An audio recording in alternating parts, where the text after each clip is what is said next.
Boa noite, Agnes. Estão me ouvindo bem aí?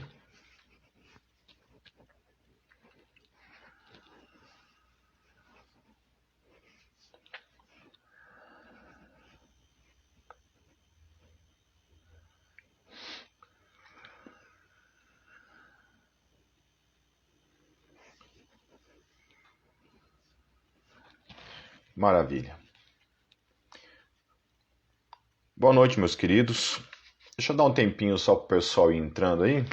Só dar um minutinho só. E já começamos a nossa live aqui. Boa noite, dona Dorcas. Seja bem-vinda, querida. Hoje não chegou no amém, né? Amém, queridos. Bom, o assunto hoje é, como foi anunciado, a questão do arrebatamento. O assunto foi solicitado essa semana passada por uma pessoa que me pediu para falar sobre essa questão, né, do arrebatamento. E eu já dei uma série a respeito de escatologia lá no canal da Gólgota, em áudio, tá? Não em vídeo, mas em áudio, a respeito de escatologia, e dentro disso acabou abordando também essa questão do arrebatamento. Arrebatamento, automaticamente, você, para tratar de arrebatamento, você acaba tratando também de escatologia, né? Mas, obviamente, eu não vou tratar de escatologia, certo? Eu estou escrevendo um livro, basicamente ele está já 99% concluído. Só falta fazer uma revisão agora nele e pretendo, se Deus permitir, ainda lançar esse ano esse livro, tá? Juntamente com algum curso, alguma coisa nesse aspecto.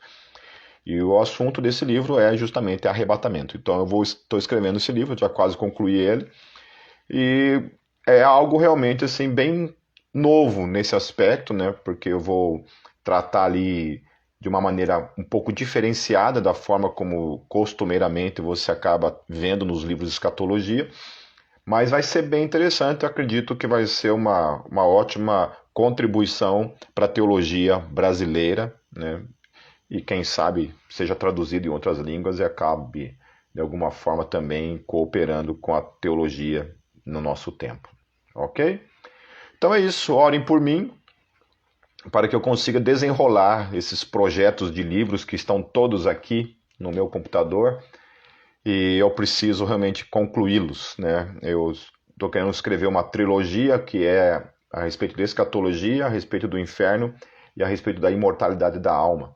Muito do que vai ter nesses livros já tratei já na minha live sobre o inferno, na minha live sobre imortalidade da alma, apesar de que, né, nos livros tem algo muito mais assim esmiuçado, mais explicadinho, mais versículo por versículo, né? Então fica mais fácil de você compreender. Amém, queridos? Então vamos lá. Vamos tratar então a respeito desse assunto, arrebatamento. O que é o arrebatamento? Para quem não sabe dessa palavra, o que significa? Popularmente, é um evento que ocorrerá antes do fim do mundo, onde os cristãos serão arrebatados ao céu para estarem com Cristo. Então, resumidamente, é isso, ok? Então, todas as escolas teológicas, não importa qual que seja a escola teológica, acredita nisso, certo? Exatamente todos os cristãos no mundo acreditam nesse evento, ok?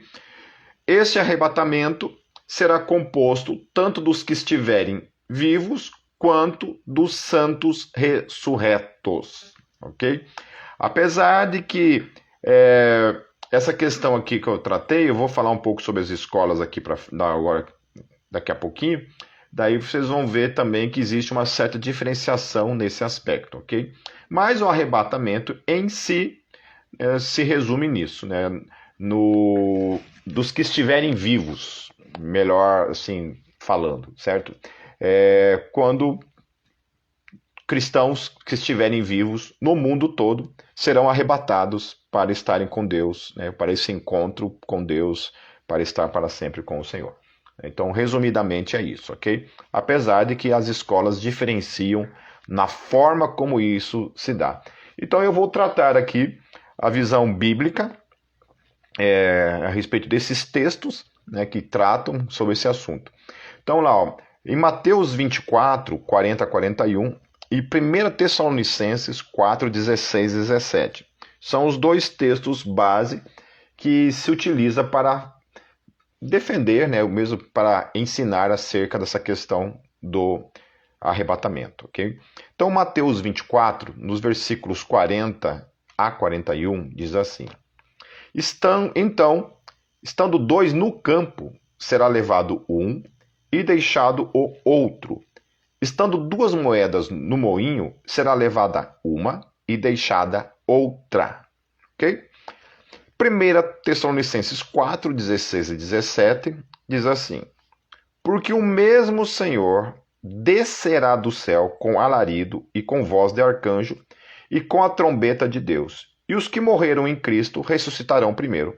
Depois nós, os que ficarmos vivos, seremos arrebatados juntamente com eles nas nuvens, a encontrar o Senhor nos ares, e assim estaremos sempre com o Senhor.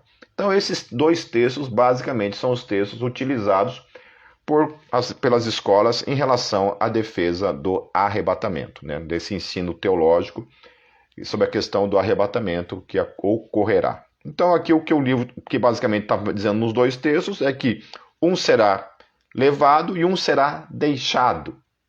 E tendo essa ideia de que um vai se encontrar com o Senhor e o outro vai ser deixado. Ok? Né? Paulo já liga isso de uma maneira certo? Então, assim, por exemplo, a letra do Cates Barnea, aquela música Apocalipse Sinal, ela fala mais ou menos sobre uma das visões teológicas a respeito dessa questão do arrebatamento. Então diz assim, ó: dois numa cama, um será levado. Nos céus haverá aviões desgovernados, pilotos também arrebatados. Na terra grande confusão. O que será que a todos engoliu? O padeiro sumiu, a secretária sumiu, o motorista sumiu, o jornalista sumiu, o executivo e as crianças sumiram, subiram. Na esquina do pecado, o assunto já mandou. Todos, confusos, se perguntam: onde estão os caretas malucos que contavam uma nova história, dizendo que o Filho do Homem viria para levá-los para um outro lugar? Então essa letra, ela traz essa ideia de que vai ter um dia em que milhões, milhares de cristãos no mundo todo vão ser arrebatados, sumirão, desaparecerão no mundo todo. E aí vai acontecer isso, né? O piloto do avião lá era o piloto e o copiloto e as aeromoças, sei lá, né, eram cristãos, vão desaparecer automaticamente, o avião vai cair porque não vai ter quem o pilote, né? O marido ímpio, casado com uma mulher cristã, a esposa vai ser arrebatada e ele vai ficar na cama lá, perguntando: cadê minha esposa? Onde minha esposa foi parar?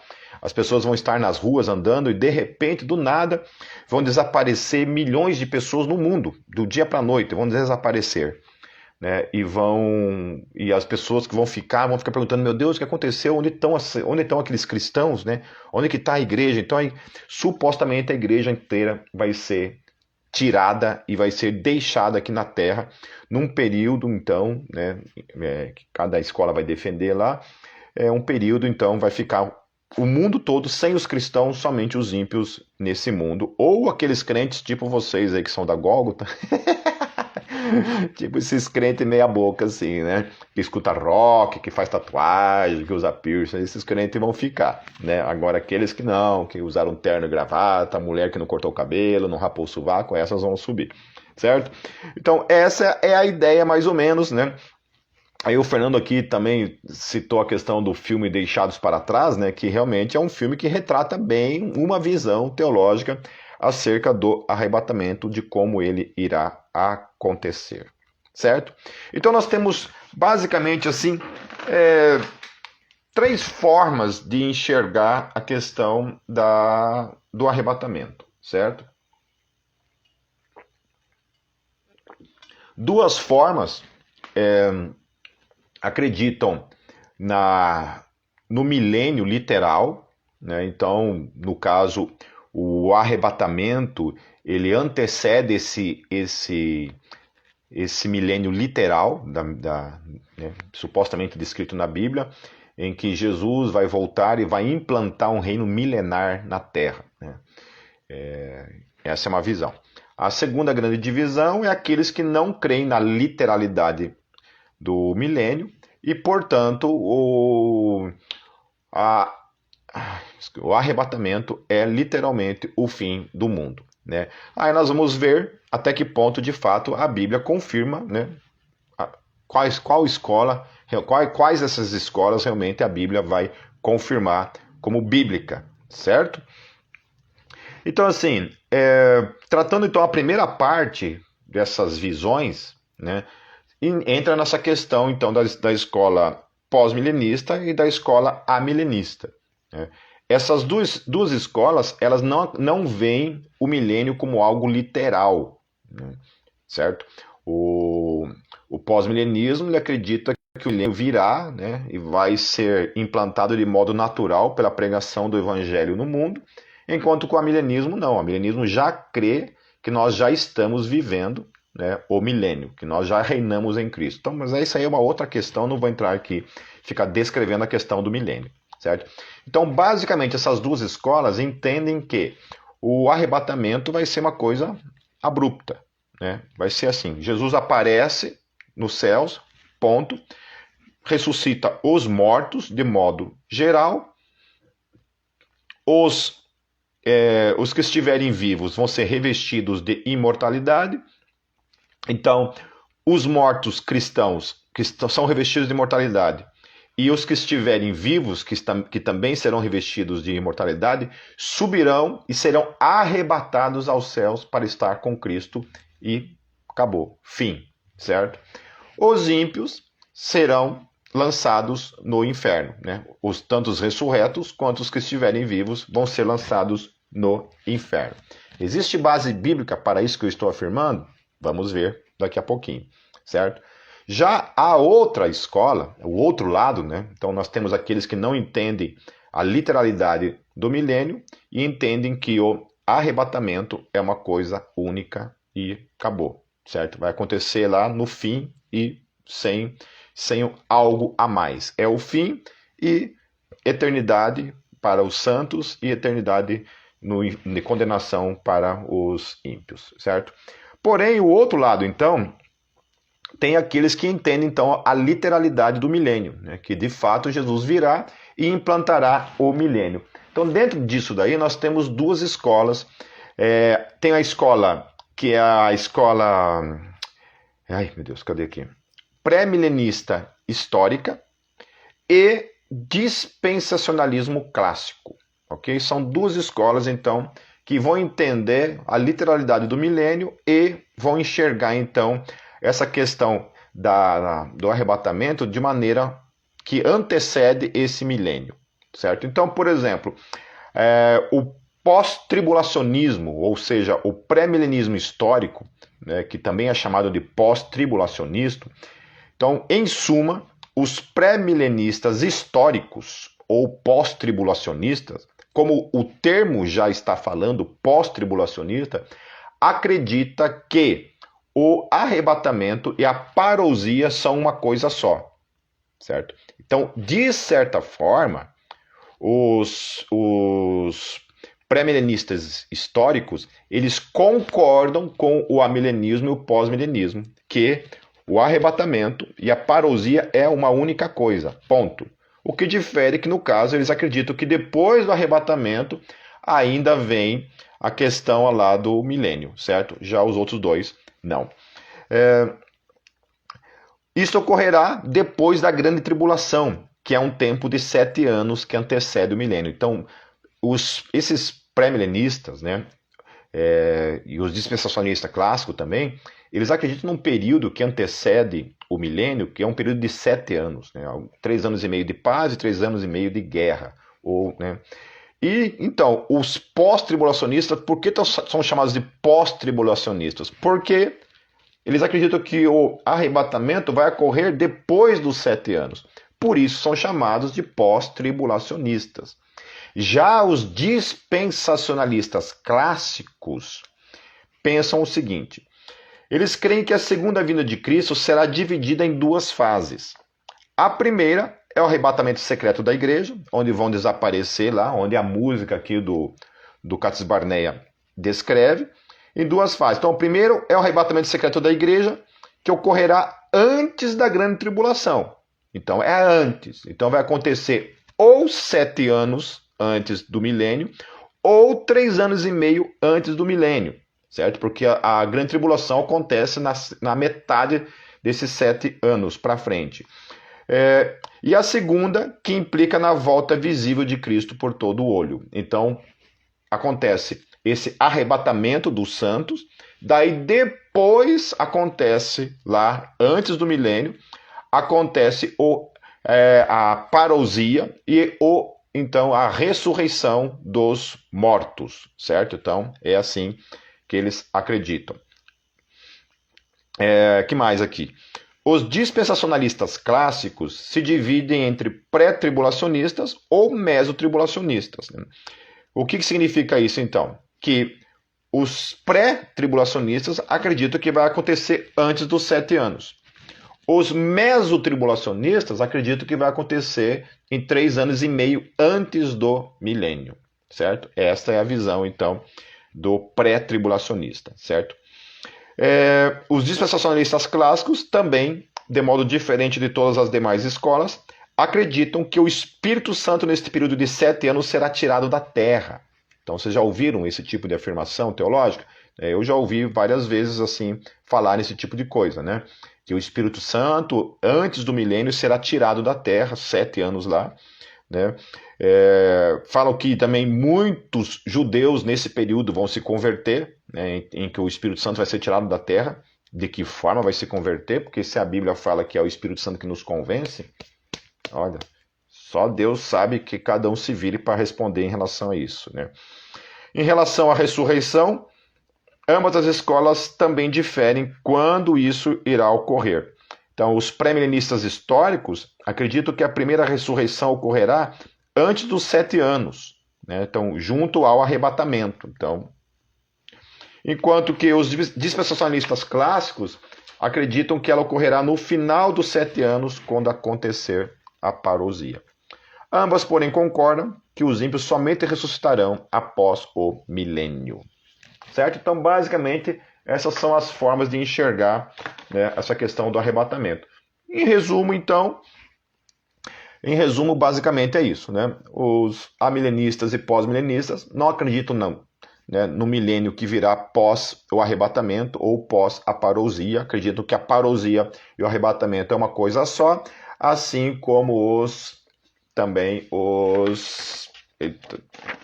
eu sempre confundo os dois, então tenho que estar sempre olhando aqui.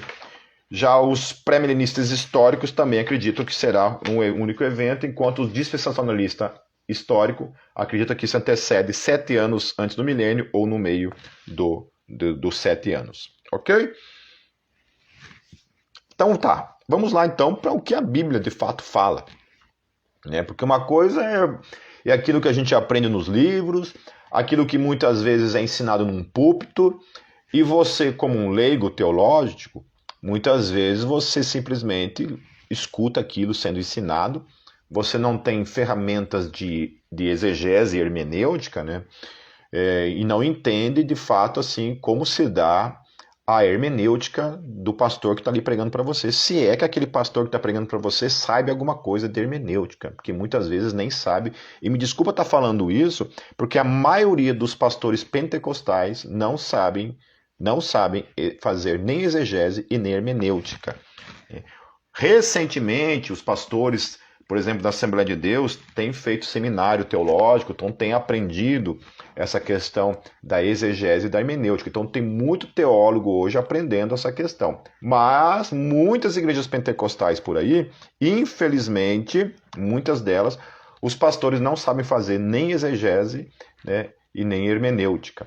Okay? Não conhecem. O que seria isso? Não sabe literalmente, né? Ler grego, como fazer realmente um estudo profundo da palavra ali no grego, no hebraico, no aramaico, né? Estudar isso, depois fazer a interpretação com as ferramentas corretas em que você tem que fazer a interpretação. Ok? Então, assim, eu como teólogo, né, obtive todas essas ferramentas dentro do seminário, né? Aprendi a fazer esse tipo de coisa. Né?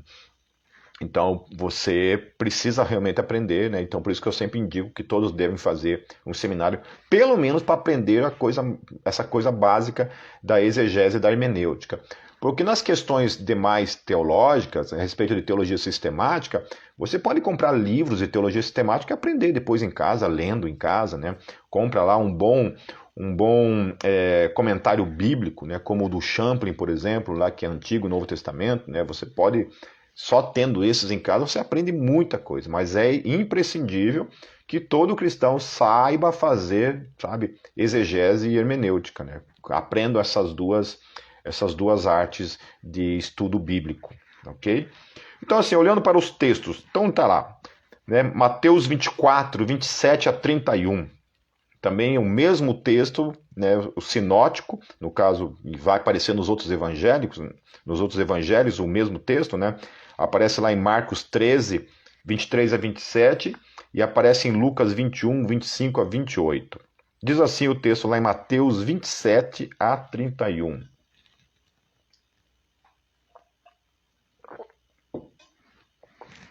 Porque assim como o relâmpago sai do Oriente e se mostra até ao Ocidente, assim será também a vinda do Filho do Homem. Pois onde estiver o cadáver, aí se ajuntarão as águias. Então Jesus está falando da vinda dele, ok? Vinda dele. Vinda, certo? Segunda vinda dele. E logo, depois da aflição daqueles dias, o sol escurecerá e a lua não dará a sua luz, e as estrelas cairão do céu, e as potências do céu serão abaladas. Então aparecerá no céu o sinal do Filho do Homem, e todas as tribos da terra se lamentarão. E verão o Filho do Homem vindo sobre as nuvens do céu, com poder e grande glória.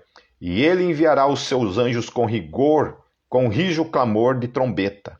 Os quais, quem? Os anjos, ajuntarão os seus escolhidos desde os quatro ventos, de uma a outra extremidade dos céus. Então, o que o texto está falando aqui? Que Jesus, quando voltar, né, voltará como um relâmpago, ó, sai do Oriente e para o Ocidente.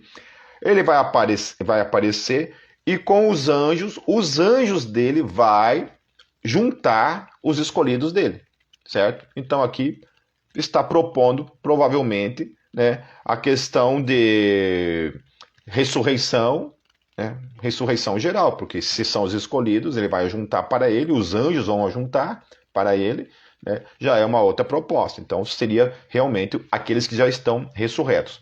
Isso que o texto está falando, certo? Ok? Então está falando de ressurreição aqui, ok? Não necessariamente de arrebatamento, mas está falando de ressurreição, porque se é a vinda dele, aquele momento em que ele vai ajuntar os dele, a gente vai ver outros textos que vão falar sobre o mesmo tema. Então, por exemplo, lá em Daniel 12:2, olha o que diz o texto. E muitos dos que dormem no pó da terra ressuscitarão, uns para a vida eterna e outros para a vergonha e desprezo eterno. Então Daniel não faz essa divisão entre justos ressuscitando e depois de 1000 anos ressuscitando os ímpios. Ele não faz essa divisão. Eu entendo que muita gente usa lá o texto de Apocalipse para defender essa ideia de duas ressurreições divididas por 1000 anos de distância. Porém, lá no meu livro eu trato isso lá teologicamente falando, né, que isso não faz o menor sentido, ok? Mas não vou falar sobre milênio hoje, certo? Lá no Mateus 24, também no capítulo 24, no versículo 14, ele fala assim: E este evangelho do reino será pregado no mundo inteiro, em testemunha a todas as nações, então virá o fim. Então Jesus está falando o seguinte, olha, o evangelho vai ser pregado, quando o evangelho for pregado em todas as nações, virá o fim. Fim para mim é fim, certo? Fim é uma coisa. Fim só tem um sentido para mim. Fim, acabou, acabou, né? Quando termina lá um filme lá, The End, é The End, acabou, não tem, é fim, certo? Fim é fim, não tem nada que vem depois. Então aqui já está propondo o seguinte, que não tem nada que vai acontecer depois, só tem um fim, né? Depois é a eternidade e acabou. Lá em Mateus 24, 41, indo então para o texto lá, né? Que é, então, estando dois no campo, será levado um e deixado o outro. Estando duas moendo no moinho, será levado uma e deixada outra.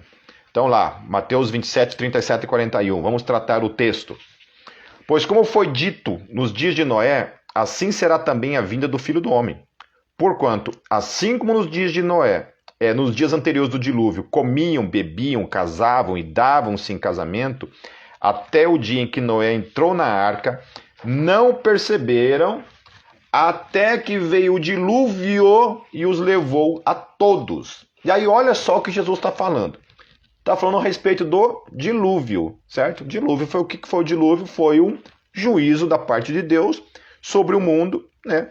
Onde destruiu lá o planeta todo, né? Embaixo da água, isso segundo o relato bíblico.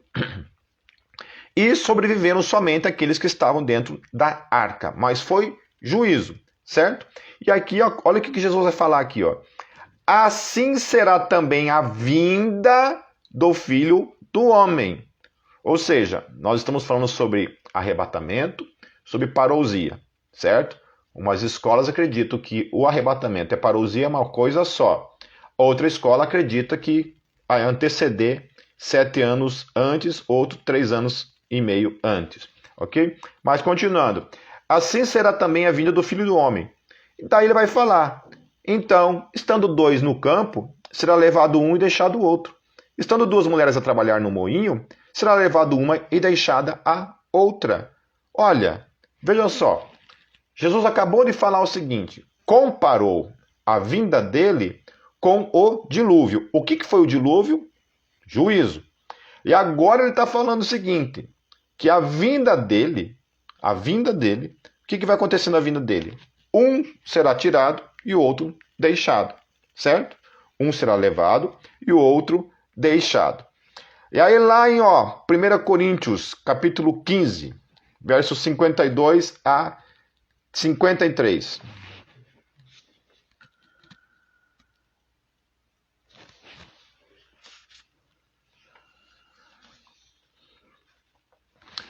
No momento, num abrir e fechar de olhos, ao som da última trombeta, porque a trombeta soará, e os mortos serão ressuscitados incorruptíveis, e nós seremos transformados, porque é necessário que isso que é corruptível se revista da incorruptibilidade, e que isto que é mortal se revista da imortalidade. Então Paulo está tratando também mais uma vez. Eu vou estar falando aqui, queridos, apresentando para vocês vários textos, que é para a gente criar toda a base daquilo que a gente está falando, ok? Então, 1 Coríntios 15 está falando o seguinte, que os mortos vão ser revestidos de imortalidade, ok? Então, ele está tratando a ressurreição de quem? Do crente. Ele não está mencionando aqui, não está tratando aqui a ressurreição do ímpio, mas ele está falando o seguinte, que nesse num abrir e fechar os olhos, na última trombeta, né, os mortos vão ressuscitar, ok? Né? Vão ser revestidos dessa imortalidade, ok? Agora, olha lá em Lucas 17, 26 a 27.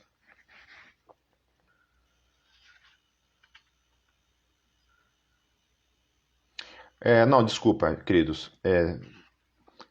Li errado aqui. Só um pouquinho. Não, tá repetindo um texto aqui. Essa impressão que saiu errado aqui.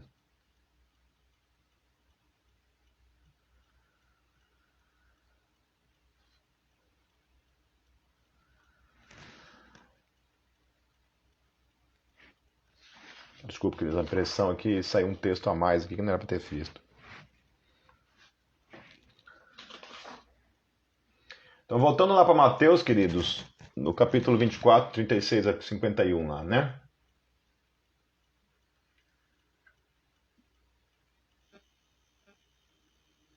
Ah, tá. Agora que eu lembrei aqui. Então eu vou ler de novo aqui lá em Mateus 24, 36 a 51. Então, estando dois no campo, será levado um e deixado o outro. Estando duas mulheres a trabalhar no moinho, será levada uma e deixada a outra. Vigiai, pois, porque não sabeis em que dia vem o vosso Senhor. Sabeis, porém, isto: se o dono da casa soubesse a que vigília da noite havia de vir o ladrão, vigiaria e não deixaria minar a sua casa. Por isso ficai também vós apercebidos, porque numa hora em que não penseis, virá o Filho do Homem. Então, está falando o seguinte, que a vinda do Filho do Homem vai ser um mistério, ok?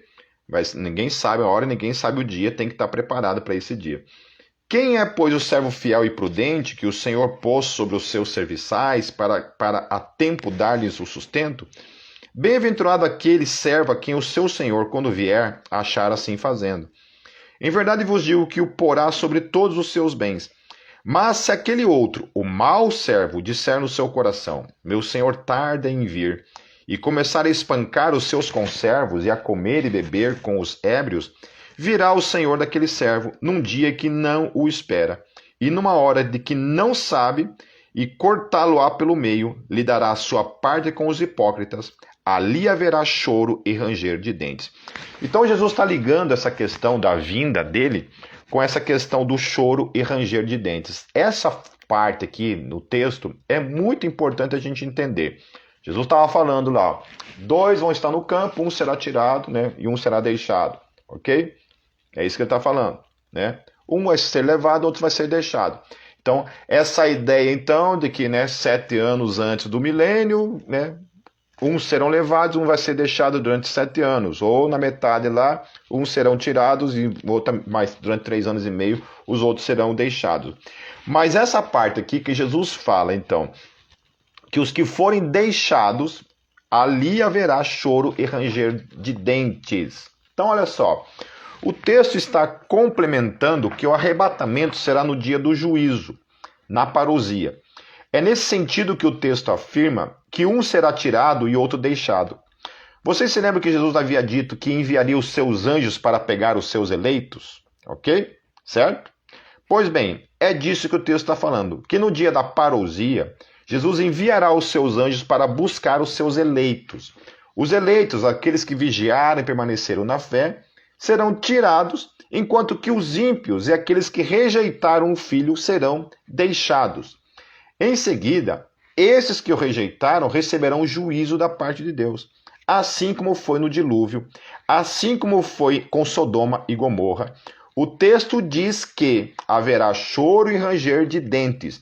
É interessante que essa expressão, choro e ranger de dentes, em Mateus 13, fala que isso ocorrerá no fim do mundo, com aqueles que forem lançados no inferno. Olha só. Então, lá em Mateus 13, nos versos 40 a 42, olha o que diz. Pois assim como o joio é colhido e queimado no fogo, assim será no fim do mundo. Mandará o Filho do Homem os seus anjos, e eles ajuntarão do seu reino todos os que servem de tropeço e os que praticam a iniquidade, e lançá-los-ão na fornalha de fogo. Ali haverá choro e ranger de dentes. Olha só. Então, a expressão lá, no texto que fala que um será tirado, outro será deixado, e os que forem deixados serão lançados onde vai haver choro e ranger de dentes. Aqui Mateus está ligando essa questão de choro e ranger de dentes em relação àqueles que vão ser lançados no fogo do inferno, ou seja, no Geena, como eu havia falado na outra live a respeito de inferno. Então, aqui o texto está dizendo o seguinte, que essa história de mais 7 anos não existe. Essa história de mais 7 anos, ou mais 3 anos e meio, não existe. Ou mais milênio, não existe. Não existe nesse texto.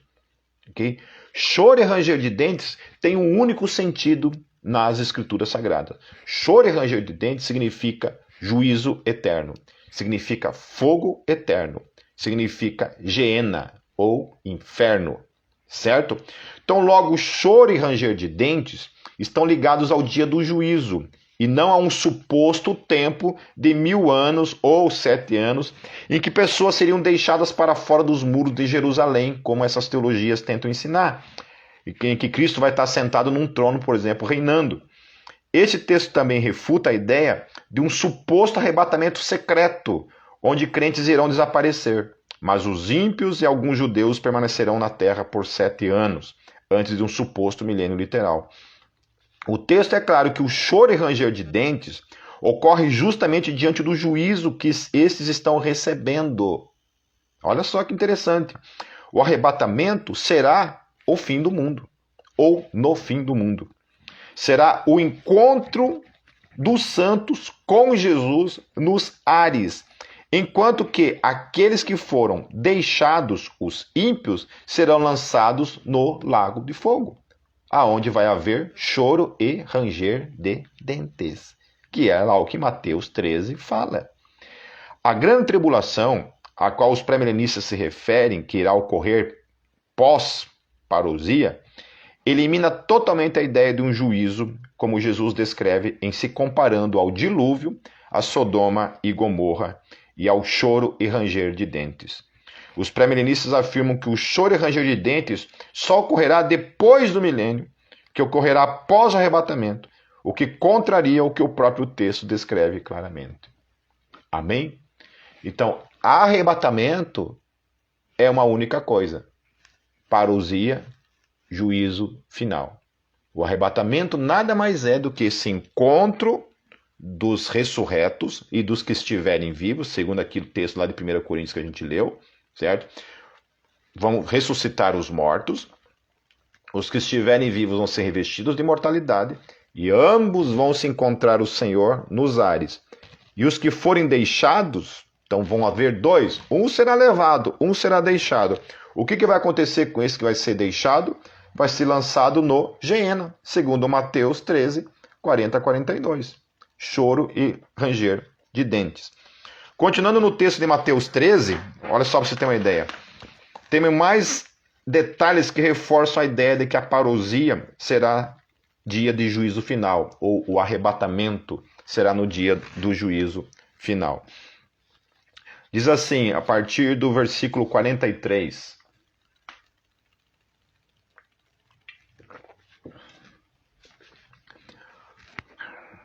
Cadê? Então, os justos resplandecerão como o sol no reino de seu Pai. Quem tem ouvidos, ouça. O reino dos céus é semelhante a um tesouro escondido no campo, que um homem, ao descobri-lo, esconde. Então, movido de alegria, vai, vende tudo quanto tem e compra aquele campo. Outro sim, o reino dos céus é semelhante a um negociante que buscava boas pérolas, e encontrando uma pérola de grande valor, foi, vendeu tudo quanto tinha e a comprou. Igualmente, o reino dos céus é semelhante a uma rede lançada ao mar, e que apanha toda espécie de peixes.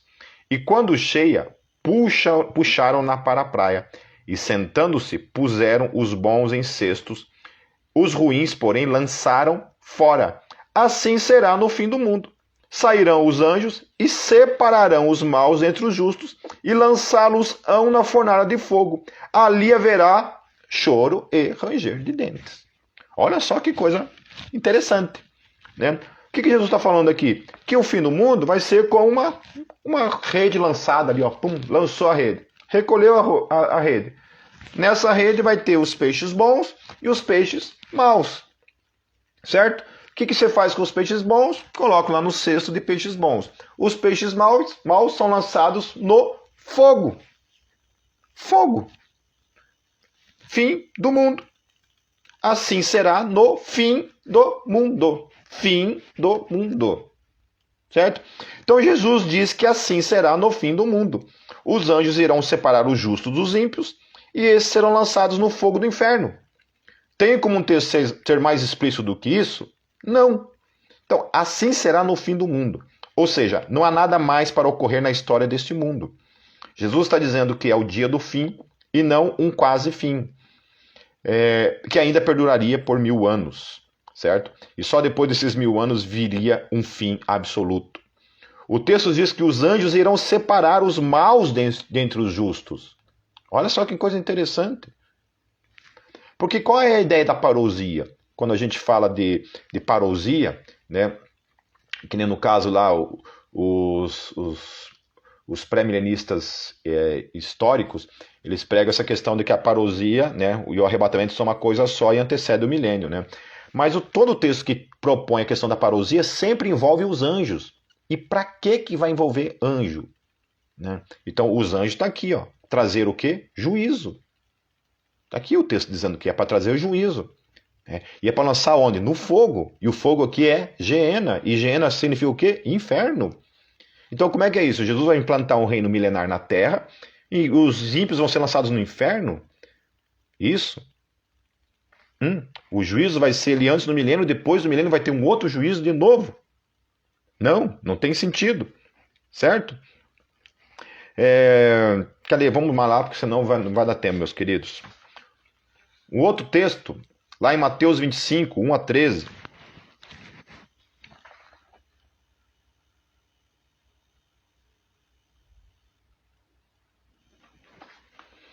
Não, vamos pular isso aqui não.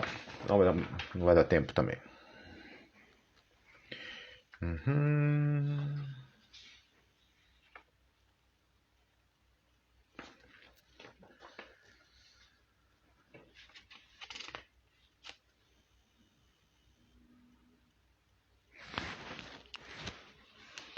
Lá, que mais aqui?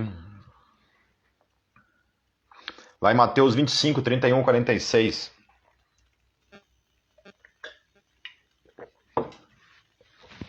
Quando, pois, vier o Filho do Homem na sua glória, e todos os anjos com ele, então se assentará no trono da sua glória, e diante dele serão reunidas todas as nações. Isso daqui está falando o quê? Que lá na parousia, né, aí não importa se é pré-milenista, se é milenista, quem quer que seja, acredita que isso aqui vai acontecer, certo? Né? O que acontece é que os amilenistas e os pós-milenistas acreditam que isso aqui vai acontecer no fim. Né? E as demais escolas que isso daqui vai anteceder o milênio. Então entenda bem que quando um pré-milenista está olhando para isso daqui, ele está olhando para isso daqui antecedendo a algo, a um tempo que virá depois, a 1000 anos. Então você imagina isso, que ele está imaginando que isso daqui está acontecendo e depois isso daqui vai acontecer um período de 1000 anos. Vamos ver se é isso mesmo que o texto está falando. Então Mateus 25, 31, 46, tá? 31 a 46. Quando, pois, vier o Filho do Homem na sua glória e todos os anjos com ele, então se assentará no trono da sua glória. E diante dele serão reunidas todas as nações. Então ele está com os anjos dele reunido com todas as nações. E ele separará uns dos outros, como o pastor separa as ovelhas dos cabritos. E porá as ovelhas à sua direita, mas os cabritos à esquerda. Então dirá o rei aos que estiverem à sua direita: Vinde benditos de meu Pai, possuí por herança o reino que vos está preparado desde a fundação do mundo. Pois tive fome e tal, né? Beleza, deixa eu ver aqui, pulamos um pouquinho. Dirá também aos que estiverem à sua esquerda: Apartai-vos de mim, malditos, para o fogo eterno. Fogo eterno, queridos, é o quê? Inferno. Então, como que isso daqui antecede um milênio? Como que os pré-milenistas podem pegar esse texto e colocá-lo antes do milênio? Como que eles podem colocar isso? Se o texto está dizendo que Jesus virá com os seus anjos, pum, vai se assentar ali, ó, certo? Os seus, ele vai separar para a sua direita, ok? Os maus, vai acontecer o quê? Inferno. Inferno que o texto está falando. Ou eles acreditam que Jesus voltará, vai implantar um ano de 1000 anos, e depois de 1000 anos voltará de novo, sendo que ele já está na terra, para depois então ele implantar juízo sobre os ímpios. Porque durante o milênio não tem juízo de fogo. Só depois do milênio teria juízo de fogo. Estão entendendo o que o texto está falando? Certo?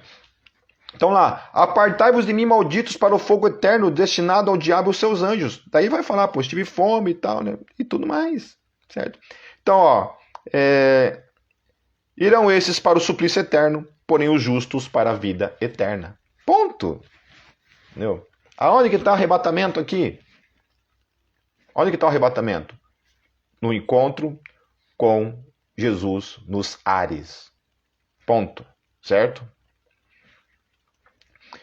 O trono aqui, se assentar no trono, significa se assentar na terra, não num trono lá em Jerusalém, tá? Isso aqui é nos ares, beleza?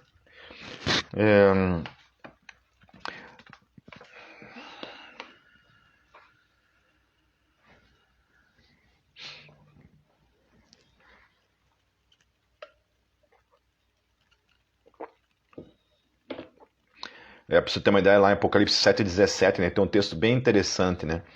Porque o cordeiro que está no meio do trono os apacentará, ele servirá de guia para as fontes vivas das águas, e Deus limpará de seus olhos toda lágrima. Então, trono é isso daí. Ele está sentado no trono e vai trazer juízo, certo?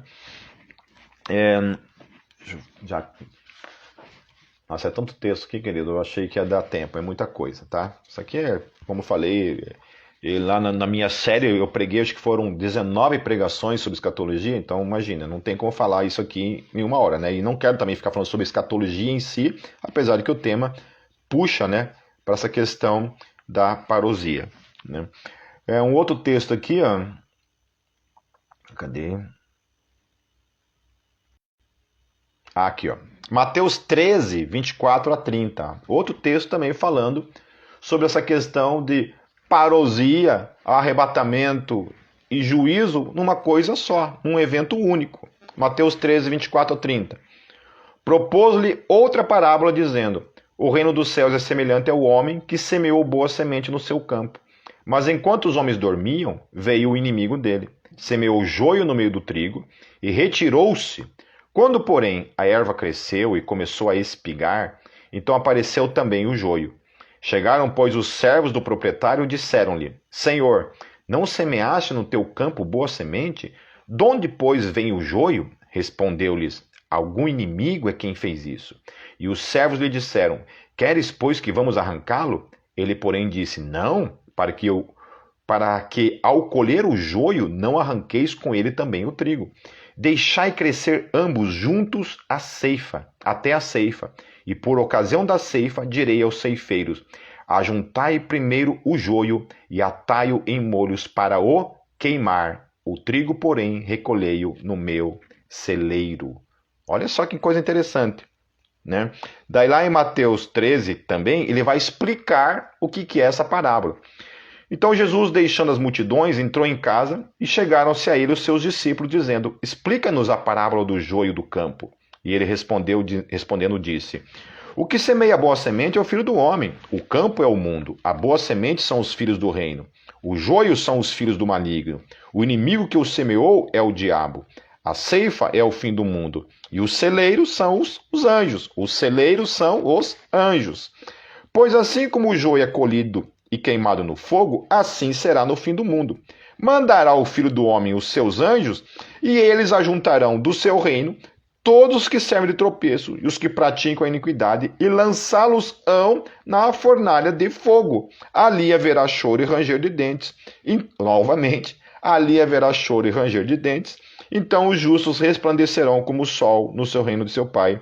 Quem tem ouvidos, ouça. Então, novamente, aqui dizendo: anjo, certo? Quando a gente leu sobre parousia, está falando o quê? Anjo, que os anjos vêm juntos. Quando os anjos vêm junto, acontece alguma coisa. Lá se assentará para trazer juízo. Aqui a mesma coisa. Então, assim, no pré-milenismo, a parousia, a vinda de Jesus, não tem juízo. Não o juízo do inferno.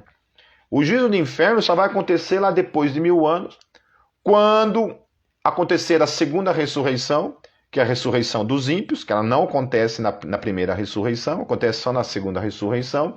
E aí só depois de 1000 anos, na segunda ressurreição, que seria os ímpios ressuscitariam, é que aconteceria juízo. Então, assim, não faz sentido você colocar um espaço de 1000 anos entre a parousia, a vinda de Jesus com os seus anjos, 1000 anos depois apenas acontecer esse juízo. Entendeu? Não faz sentido. Claro que tem lá o texto de Apocalipse, o qual eles usam, né? Mas já falei que esse texto não serve, né?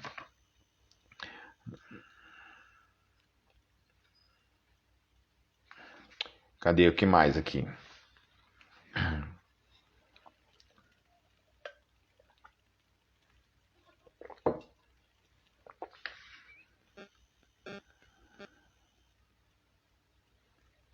Olha que interessante, 1 Tessalonicenses 4, 15 a 16. Dizemos-vos, pois, isto pela palavra do Senhor, que nós os que ficamos vivos para a vinda do Senhor, justamente o quê? Parousia, certo? De modo algum precederemos os que já dormem, porque o Senhor mesmo descerá do céu com grande voz, a voz do arcanjo, novamente, anjo envolvido, ao som da trombeta de Deus, e os que morreram em Cristo ressuscitarão primeiro. Daí ele vai falar, mas nós, os que estivermos vivos, seremos revestidos de imortalidade, e assim estaremos para sempre com o Senhor. Encontro com o Senhor nos ares, certo? João 5, 28 a 29, olha o que diz o apóstolo João. Não vos admireis isto, porque vem a hora em que todos, não só crente e não só ímpio, todos, vem a hora em que todos os que estão nos sepulcros ouvirão a sua voz e sairão. Todos. Os que estiverem feito bem, para a ressurreição da vida. E os que estiverem praticado o mal, para a ressurreição do juízo. Então, essa ideia de arrebatamento não precede, queridos, desse espaço de 1000 anos, ou mesmo esse espaço aí de 7 anos que diz, ok? Só há uma coisa só. Uma única coisa acontecendo aqui, certo?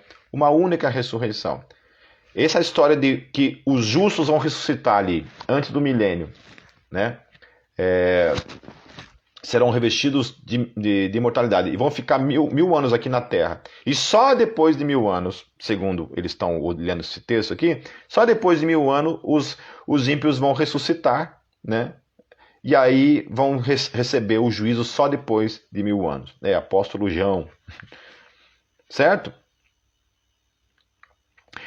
Outro fator interessante nesse capítulo de 1 Tessalonicenses é que no versículo 17, Paulo fala que os que estiverem vivos serão arrebatados e se encontrarão com ele nos ares. Olha só que interessante.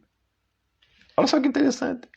Então, ao mesmo tempo que João fala que será só uma ressurreição, certo? Só uma ressurreição. Justos e ímpios, certo? Uma só ressurreição. Justos para a eternidade e ímpios para a condenação eterna. Lá no versículo 17 de 1 Tessalonicenses, no capítulo 4, dos versos 15 a 16, que Jesus está falando do... Olha, vamos ler de novo o capítulo 4, verso 15 a 16. Dizemos, pois, isto pela palavra do Senhor, que nós que ficarmos vivos para a vinda do Senhor, de modo algum precederemos os que já dormem. Porque o Senhor mesmo descerá do céu com grande voz, com grande brado, a voz do arcanjo ao som da trombeta de Deus, e os que morreram em Cristo ressuscitarão primeiro. Depois nós, os que ficarmos vivos, seremos arrebatados juntamente com ele nas nuvens ao encontro do Senhor nos ares, e assim estaremos com o Senhor para sempre. Então aonde vai ser esse encontro? Nos ares. Mas a ressurreição não é uma coisa só? Então o que acontece com quem ficar? Que aí estão dizendo que vão ser os judeus, que não existe base bíblica alguma para isso. Que o Espírito Santo vai ser tirado da terra. Meu Deus do céu! Se o Espírito Santo foi tirado da terra, quem que vai se converter? Se não for por meio do Espírito Santo? Quem que vai se converter? E aqui está falando que o arrebatamento é o encontro com ele nos ares. De quem? Dos vivos, certo? Que foram revestidos de imortalidade, e dos ressurretos, que vão também ser revestidos de imortalidade. E o que acontece com os ímpios? São lançados no fogo do inferno. Que mais aqui?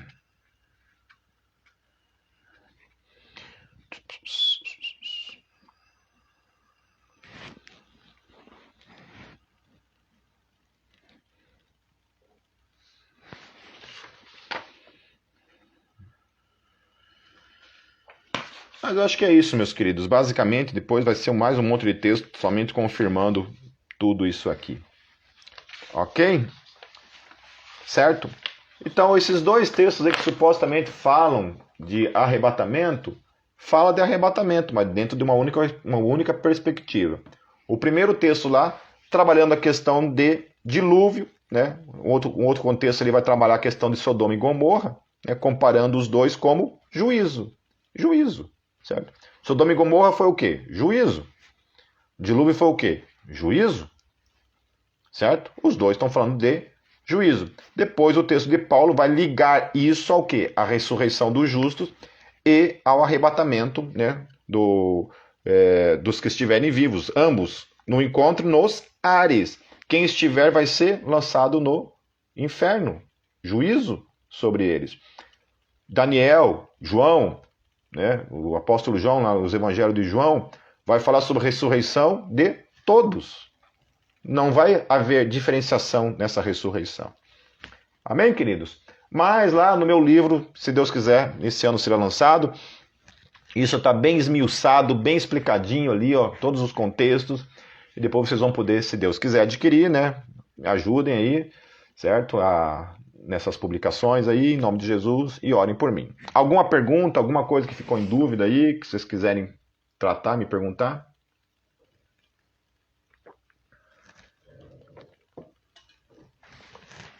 Você tem algum canal de seminário online sobre escatologia? Olha, não conheço. Deve ter, mas cuidado.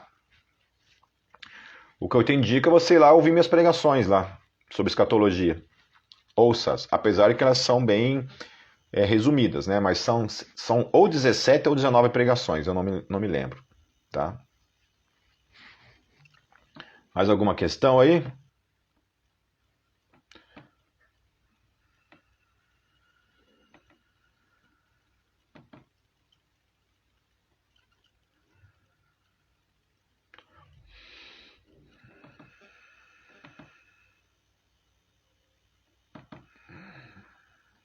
Já quero desconto. Opa, vamos fazer sorteios depois. A de escatologia são 17 pregações.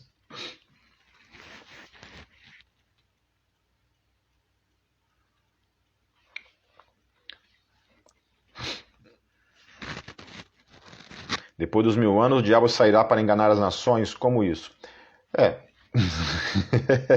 Exatamente. Né? E essa na visão pré-milenista. Na visão amilenista não tem isso, né? Nós já reinamos em Cristo, e tem lá a questão da manifestação do anticristo, que antecede, né, a parousia, que tem tudo a ver com isso daí. Né? Certo? Se o paraíso será na terra? Não, Alessandro. Não. O apóstolo Pedro fala que tudo será consumido. Que esse universo será destruído. O apóstolo Pedro fala isso. Que os elementos se desfarão. Não sei se foi Pedro ou se foi Paulo que falou isso. Agora não lembro aqui, mas um dos dois falou isso. Eu não creio que o paraíso será na terra, ok? Creio que serão levados para esse encontro nos ares. A Bíblia não fala que Jesus pisará novamente na terra, na parousia.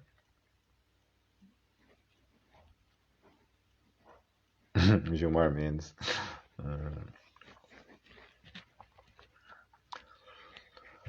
Amém, queridos? Mas então é isso, né?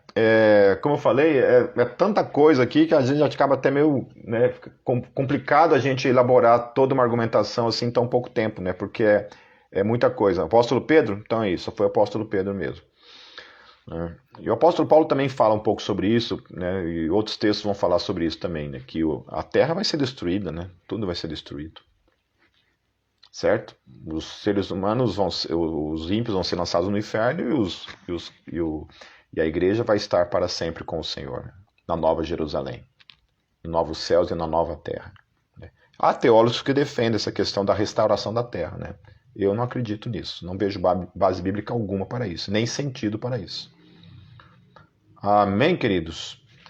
Então é isso, queridos. Até semana que vem, não sabemos ainda o tema da semana que vem, então estamos juntos. Qualquer dúvida também, depois me perguntem que a gente pode estar falando sobre isso. Tá ok? Ouço lá a minha série sobre escatologia, lá no site da Gólgota. E depois, então, né, orem por mim aí, vamos ver se a gente consegue lançar esse livro aí de uma vez. Tá bom, queridos? Deus os abençoe. Um beijo em seus corações. Vamos nos falando. Um grande abraço.